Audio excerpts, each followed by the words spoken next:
ये कहानी रामपुर नाम के एक छोटे से गांव की है, जहां विकास नाम का एक गरीब किसान रहता था। विकास के परिवार में उसके अलावा उसकी पत्नी रीता और एक बेटा अमित था, जिनके साथ वो बहुत खुशी खुशी रहता था। विकास के पास गांव में अपनी एक जमीन थी, जहां पर खेती कर वो अपने घर का पालन पोषण करता था। परंतु अब उसकी वो जमीन पहले की तरह उपजाऊ नहीं रही थी। धीरे धीरे उसकी जमीन से फसल की पैदावार भी कम होने लगी थी। एक दिन इसी चिंता में वो अपने जमीन के पास बैठा होता है और कमाने का कोई और जरिया सोचने लगता है। दिन प्रतिदिन मेरे इस जमीन से उगने वाली फसल कम होते जा रही है। लगता है मुझे अब कोई दूसरी जमीन लेकर काम करना होगा, या तो कोई और जरिया ढूंढना होगा कमाने का। पर अब मैं इस जमीन के भरोसे नहीं रह सकता हूँ। चलो एक बार चल के रीता से राय लेकर देखता हूँ वो क्या कहती है इस बारे में। विकास तुरंत खेत से अपने घर की तरफ चल पड़ता है। घर पहुंचकर वो सबसे पहले अपनी पत्नी रीता को आवाज लगाता है। रीता, जरा यहाँ आना, तो तुमसे एक जरूरी बात करनी है। हाँ। विकास की आवाज सुनकर रीता वहां आ जाती है। बोलिए, आपने मुझे बुलाया क्या? हाँ रीटा, मुझे तुमसे एक जरूरी विषय पर बात करनी है और तुम्हारी राय जाननी है। रीटा, हाँ बोलिए, क्या बात है? तुम तो जानती हो हमारी जमीन अब पहले की तरह इतनी उपजाऊ नहीं रही है, और अगर मैं ज्यादा खाद वगैरह डालने की कोशिश करूंगा तो कहीं उसकी मिट्टी और खराब ना हो जाए। इसलिए सोच रहा हूं कि कुछ समय के लिए उस जमीन पर खेती करना छोड़ दूं। हर साल थोड़ी थोड़ी खाद उसमें डालता रहूंगा, जिससे कुछ सालों बाद वो पहले की तरह उपजाऊ हो जाएगी। फिर उसमें खेती करना शुरू कर दूंगा। हाँ, ये ठीक रहेगा। इससे आपकी जमीन भी सही रहेगी और उसमें उगने वाली फसल भी। हाँ, पर तब तक मैं क्या करूं, क्योंकि मेरे पास दूसरी तो कोई जमीन नहीं है। तो घर का खर्च चलाने और अमित के पढ़ाई के लिए कहां से पैसे जुटा पाऊंगा। आप एक काम क्यों नहीं करते, एक बार जाकर गांव के ठाकुर साहब से मिल लीजिए। वे तो बहुत अच्छे और नेक दिल है। वे आपकी जरूर कोई मदद करेंगे। हाँ रीता, ये ठीक रहेगा, क्योंकि ठाकुर साहब अगर कोई नया काम भी करने बोलेंगे तो वो उसमें भी मेरी मदद कर देंगे। ठीक है रीता, तो मैं कल सुबह सुबह ही ठाकुर साहब से मिलने उनके घर चला जाऊं।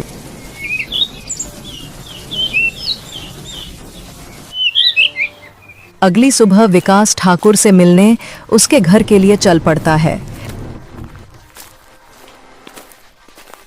ठाकुर के घर के बाहर पहुंचकर वो ठाकुर को आवाज लगाता है। ठाकुर साहब, क्या आप घर पर हो? विकास की आवाज सुनकर ठाकुर बाहर आता है। अरे आओ विकास बेटा, बोलो क्या हुआ, कुछ काम था क्या? आपकी एक मदद चाहिए थी। हाँ बोलो ना बेटा, मैं किस प्रकार तुम्हारी मदद कर सकता हूँ? विकास फटाफट से ठाकुर को अपने खेत की हालत बता देता है। तो इसमें परेशान क्या होना बेटा? ठाकुर साहब, मेरे पास एक ही जमीन है जिस पर खेती कर मैं अपने घर का खर्च चलाता हूँ, और मैंने आज तक खेती के अलावा कोई दूसरा काम भी कभी किया नहीं। तो अब यही नहीं समझ रहा है मैं क्या करूं। बेटा, खेती के अलावा दूसरा काम क्यों करना तुम? एक काम करो, मेरे पास गांव के बाहर एक जमीन है, तुम उस पर खेती करो। ठाकुर साहब, पर इससे तो आपका नुकसान हो जाएगा। नहीं बेटा, कोई नुकसान नहीं होगा। इसी बहाने तुम मेरी जमीन की देख रेख भी करोगे, क्योंकि अब तो मेरी उम्र भी हो गई है और मेरा बेटा भी शहर में रहता है। तो इससे तुम्हारा भी भला हो जाएगा और मेरी भी थोड़ी जिम्मेदारी कम रहेगी। ठीक है ठाकुर साहब, अगर ऐसी बात है तो मैं कल से ही उस खेत पर काम करने चला जाऊंगा। विकास ठाकुर को धन्यवाद कहकर वहां से अपने घर के लिए निकल जाता है। अपने घर पहुंचकर रीता को सारी बात बता देता है। ये तो बहुत अच्छी बात है। अब तो आपकी सारी परेशानियां ही खत्म हो गईं। हाँ, रीता ठाकुर साहब ने बहुत बड़ी कृपा कर दी हमारे ऊपर। अब मैं उनके खेत पर बहुत ही मेहनत से काम करूंगा और कोशिश करूंगा कि ज्यादा मुनाफा कमाकर थोड़ी और जमीन ले सकूं, जिससे कि भविष्य में हमें कोई और परेशानी ना हो।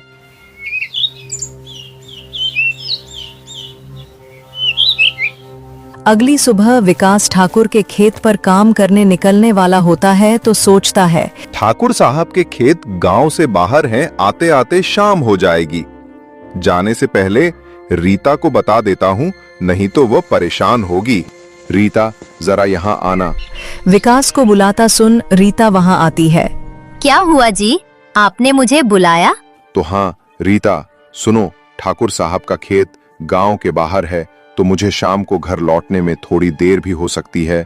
तो अगर मुझे देर हो जाए तो तुम और अमित खाना खाकर सो जाना। ठीक है, पर अपना ध्यान रखना। और हाँ, 1 मिनट रुकना, मैं आपके खाने का डिब्बा लेकर आती हूँ, वो लेकर ही जाना।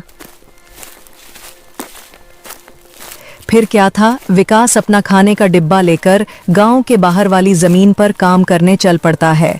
चलते चलते कुछ समय बाद वो गांव के बाहर वाली जमीन पर पहुंच जाता है। चलो, अब पहुंच गया हूं तो फटाफट से खेत पर काम करना शुरू कर देता हूं। विकास अपनी कुदाल उठाकर खेत पर काम करना शुरू कर देता है। विकास को अभी काम करते कुछ समय हुआ ही था कि तभी पीछे से एक सांप आकर उसे काट लेता। सांप के काटने के कुछ समय में ही विकास चक्कर खाकर वहीं गिर जाता है। यहाँ विकास सांप के काटने से बेहोश हो चुका था, पर गांव के बाहर होने के कारण उसकी खबर अब तक उसके घर वालों को नहीं चलती है। सुबह की अब रात हो जाती है और रीता विकास का इंतजार कर रही होती है। माँ को इतने परेशान देख अमित पूछता है, क्या हुआ माँ, पिताजी अब तक क्यों नहीं आए? बेटा, तुम्हारे पिताजी आज काम करने ठाकुर साहब के गांव के बाहर वाली जमीन पर गए हैं और उन्होंने मुझे बोला भी था कि उन्हें आते आते देर हो जाएगी, पर अब कुछ ज्यादा ही समय हो गया है। माँ, आप क्यों फिक्र कर रही हो? पिताजी ने जब बोला था कि उन्हें आने में देर होगी तो कुछ सोच समझ कर कहा होगा। एक काम कीजिए, आप जाकर सो जाइए। अमित की बात सुनकर रीता अपने कमरे में सोने के लिए चली जाती है। अगली सुबह भी जब रीता देखती है कि विकास अब तक घर नहीं आया है तो परेशान होकर वो सीधा ठाकुर से मिलने उसके घर की ओर चली जाती है। रीता ठाकुर के घर पहुंचकर उनसे विकास के बारे में पूछने लगती है। नमस्ते ठाकुर साहब। नमस्ते बेटी, बताओ कैसे आना हुआ? ठाकुर साहब, विकास कल आपके गांव के बाहर वाले खेत में काम करने गए थे, पर अब तक घर नहीं आए हैं। क्या कहा बेटी? विकास कल गया था और अब तक घर नहीं आया? हाँ ठाकुर साहब, उन्होंने मुझे कहा था कि खेत गांव के बाहर है तो आते आते रात हो जाएगी, पर अब तो रात की सुबह हो गई, पर वो अब तक नहीं आए हैं। बेटी, मुझे थोड़ा समय दो, मैं अभी किसी को भेजकर पता लगाता हूँ कि विकास कहाँ है। ठाकुर तुरंत अपने घर में काम करने वाले मनोहर को विकास को देखने अपने खेत पर भेजता है। कुछ समय के बाद मनोहर ठाकुर के खेत पर पहुंच जाता है और वहां का दृश्य देखकर वो परेशान हो जाता है। ये क्या, विकास का तो पूरा शरीर नीला पड़ चुका है। मुझे लगता है इसे किसी सांप ने काटा है। मुझे तुरंत ठाकुर जी को ये बात बतानी पड़ेगी।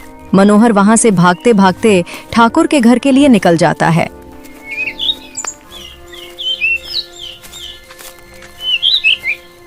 मनोहर जैसे ही ठाकुर के घर पहुंचता है, उसके कुछ कहने से पहले ही ठाकुर उससे पूछने लगता है। क्या हुआ मनोहर, तुम इतना हाफते हुए क्यों आ रहे हो? और क्या तुम्हें विकास मिला? मनोहर ठाकुर को सारी बात बता देता है जो उसने खेत में देखी थी। मनोहर जब ठाकुर को सारी बात बता रहा होता है, तभी वहां पास में खड़ी रीता भी सारी बात सुन लेती है और रोने लगती है। मनोहर, तुम सबसे पहले हकीम साहब को लेकर वहां पहुंचो, मैं रीता बेटी को लेकर वहां आता हूँ। मनोहर को हकीम साहब के पास भेजने के बाद ठाकुर रीता को समझाने लगता है। रीता बेटी, पहले तो तुम रोना बंद करो और जल्दी से मेरे साथ चलो, क्योंकि तुम्हारे रोने से विकास ठीक नहीं होगा। फिर क्या था, ठाकुर रीता को लेकर विकास को देखने उसके खेत की तरफ निकल जाता है और मनोहर हकीम साहब को लेने दूसरी तरफ निकल जाता है। ठाकुर और रीता जब वहां पहुंचे तो उन्होंने देखा विकास बेहोश हालात में खेत में गिरा था और उसका पूरा शरीर नीला पड़ चुका था। रीता विकास के पास बैठकर रोने लगती है। हाय रे, ये क्या हो गया? तभी वहां हकीम साहब आ जाते हैं। हकीम साहब के आते ही रीता वहां से हट जाती है और हकीम साहब विकास की हालत का जायजा लेने लगते हैं। क्या हुआ हकीम साहब, अब कैसी है विकास की हालत? देखिए ठाकुर जी, मैं आपको झूठ बोलकर अंधेरे में नहीं रखना चाहता हूँ, पर विकास की हालत बहुत खराब है। वैसे तो मैंने उसे जहर को काटने वाली औषधि दे दी है, परंतु जहर विकास के अंदर कुछ ज्यादा समय तक रह गया है, जिस कारण वो प्रगाढ़ बेहोशी की हालत में चला गया है। प्रगाढ़ बेहोशी, ये क्या होता है हकीम साहब? प्रगाढ़ बेहोशी की हालत में व्यक्ति जीवित तो होता है, परंतु उसके बदन के हिस्से में हलचल नहीं होती है, और ये अब कब होश में आएगा ये भी नहीं कह सकते हैं। हकीम साहब, तो अब हम क्या करें? देखिए ठाकुर जी, अभी के लिए मैं कुछ दवाइयां दे रहा हूँ, उसे समय समय पर पानी में मिलाकर देना। बाकी तो सब ऊपर वाले के भरोसे हैं। हकीम साहब विकास की हालत का जायजा लेकर और दवा देकर वहां से चले गए। फिर कुछ गांव वाले विकास को लाकर उसको उसके घर के बिस्तर पर लिटा देते हैं। देखो रीता बेटी, तुम बिल्कुल चिंता मत करना, तुम विकास की अच्छे से देखभाल करो। देखना, वो बहुत जल्द ठीक हो जाएगा, और तुम्हें अगर किसी भी चीज की कोई भी जरूरत हो तो मुझे जरूर बता देना, और हर महीने मैं तुम्हारे लिए और अमित के लिए कुछ पैसे भेजता रहूंगा। पर तुम हिम्मत मत हारना। आपका बहुत बहुत धन्यवाद ठाकुर साहब, आप हम लोगों की बहुत मदद कर रहे हो। ठाकुर फिर वहां से रीटा को दिलासा देकर चले जाते हैं। ठाकुर के जाने के बाद वहां अमित आ जाता है और अपने पिता की हालत देखकर रीटा से उसका कारण पूछने लगता है। माँ, ये पिताजी को क्या हुआ है? बेटा, तुम्हारे पिताजी को कल खेत में सांप ने काट लिया है, जिस कारण वो बेहोश हो गए हैं। माँ, तो पिताजी होश में कब आएंगे?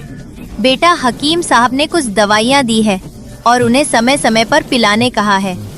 उन्होंने बोला कि उन दवाइयों से वो बहुत जल्द ठीक हो जाएंगे। पर माँ, पिताजी की ऐसी हालत है तो अब हमारे घर का खर्च कैसे चलेगा?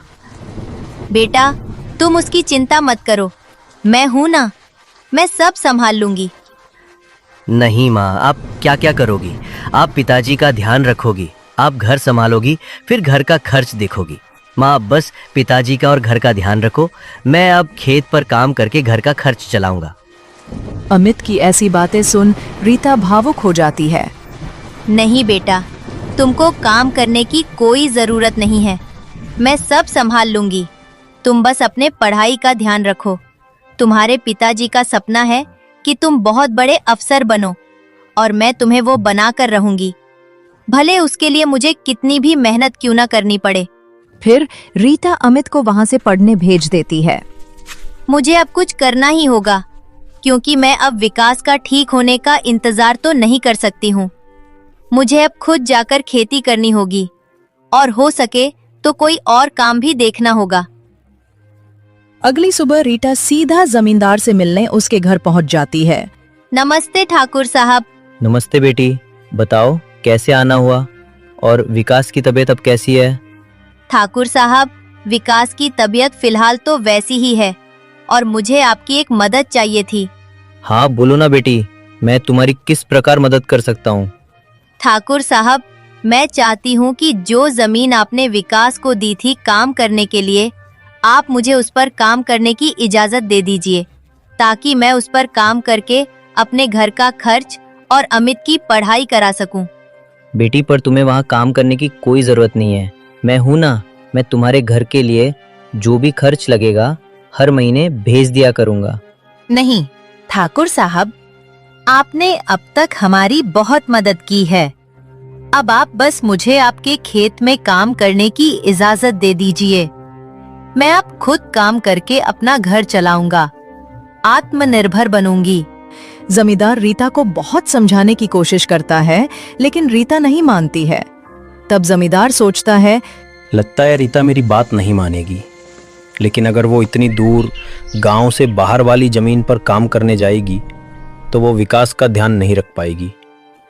ऐसा करता हूँ, रीता को गांव के अंदर वाली जमीन पर काम करने के लिए कह देता हूँ, जिससे कि वो काम भी कर लेगी और विकास का ध्यान भी रख लेगी। ठीक है रीता बेटी, मैं तुम्हें अपने खेत पर काम करने की इजाजत तो दे सकता हूँ, पर तुम्हें मेरी एक बात माननी होगी। हाँ ठाकुर साहब, बोलिए ना। बेटी, तुम्हें मेरे गांव के बाहर वाले खेत पर काम करने की कोई जरूरत नहीं है।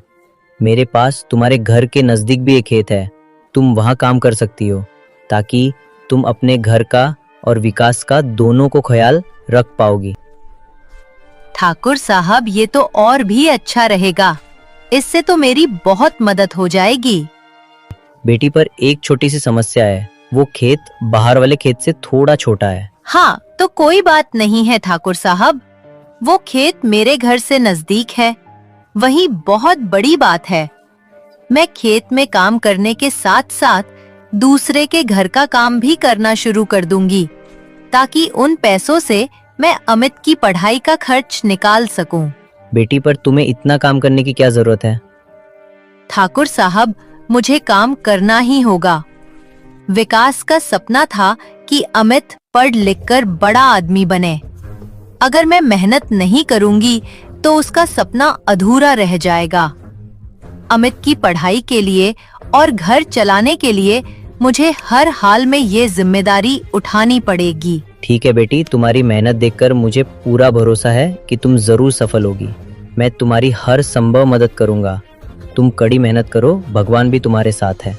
रीता ने ठाकुर के गांव के अंदर वाले खेत पर काम करना शुरू कर दिया। वो सुबह खेत पर काम करती और दोपहर के बाद गांव के घरों में सफाई और खाना बनाने जैसे छोटे मोटे काम करने जाती। धीरे धीरे रीता की मेहनत रंग लाने लगी। खेत में अच्छी फसल हुई, जिससे उसका घर चलने लगा, और जो पैसे वो दूसरों के घरों में काम करके कमाती थी, वो अमित की पढ़ाई में खर्च करने लगी।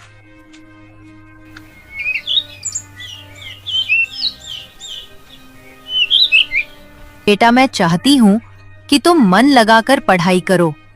तुम्हारे पिताजी का सपना है कि तुम अफसर बनो। मैं तुम्हारे लिए हर मुश्किल को पार कर लूंगी। माँ, मैं कड़ी मेहनत करूंगा। एक दिन मैं पिताजी का सपना पूरा करके दिखाऊंगा। रीता की मेहनत और त्याग से गांव के लोग भी प्रेरणा लेने लगे। उन्होंने देखा कि कैसे एक माँ अपने परिवार के लिए हर कठिनाई का सामना कर रही है।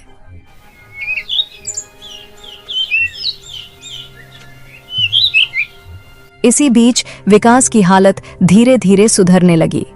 हकीम साहब की दवाओं और रीता की देखभाल ने जहर का असर कम कर दिया। एक दिन अचानक विकास को होश आ गया।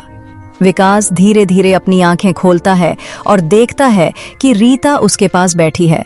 रीता, रीता, मैं कहाँ हूँ? रीता विकास को होश में देखकर खुशी से रोने लगती है। विकास जी, आप होश में आ गए। भगवान का शुक्र है। आपको पता है, आपको सांप ने काटा था और आप 3 महीने से बेहोश थे। तो इतने दिनों तक घर का खर्च कैसे चला? अमित की पढ़ाई कैसे हुई? क्या कह रही हो रीता? तुमने आप चिंता मत कीजिए, मैंने सब संभाल लिया था। मैं ठाकुर साहब के खेत पर काम करती थी और साथ में गांव के घरों में भी काम करती थी। क्या कह रही हो रीता? तुमने इतना कष्ट उठाया, मुझे माफ करना। मैं तुम्हारे साथ नहीं था जब तुम्हें मेरी सबसे ज्यादा जरूरत थी। नहीं विकास जी, ये कष्ट नहीं था, ये मेरा फर्ज था, एक पत्नी का, एक माँ का। तभी अमित स्कूल से घर आता है और अपने पिता को होश में देखकर खुशी से दौड़ कर आता है। पिताजी, आप ठीक हो गए। माँ देखिए, पिताजी उठ गए। पिताजी, मैं बहुत मेहनत कर रहा हूँ। माँ ने मुझसे कहा था कि आपका सपना है कि मैं अफसर बनूं। मैं आपका सपना पूरा करूंगा। विकास अब पहले से भी ज्यादा मेहनत करने लगा। उसने देखा था कि मुश्किल के समय में कैसे उसकी पत्नी ने पूरी जिम्मेदारी संभाली थी।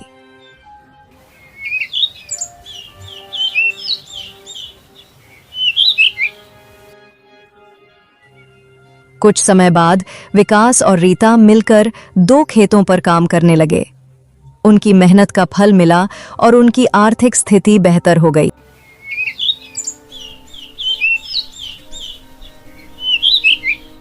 कुछ साल बाद अमित ने अपनी पढ़ाई पूरी की और एक प्रतिष्ठित नौकरी पा ली। माँ, पिताजी, आज मेरा सिलेक्शन हो गया है। मैं अब एक सरकारी अफसर बन गया हूँ। ये सब आप दोनों की मेहनत और त्याग का फल है। खासकर माँ, आपने जो कुछ भी किया है मैं उसे कभी नहीं भूल सकता। विकास जी, अब हमें अमित की पढ़ाई के लिए कभी चिंता नहीं करनी पड़ेगी। बेटा, हमारा सपना पूरा हो गया। इस प्रकार रामपुर गांव की यह कहानी हमें सिखाती है कि मुश्किलों के समय में हिम्मत नहीं हारनी चाहिए। रीता की तरह अगर हम दृढ़ संकल्प और मेहनत के साथ आगे बढ़ें तो कोई भी लक्ष्य असंभव नहीं है। गांव के लोग आज भी रीता और विकास की मिसाल देते हैं। वे कहते हैं कि यदि इंसान में सच्ची मेहनत और अपने परिवार के लिए प्यार हो तो वो किसी भी परिस्थिति में हार नहीं मान सकता।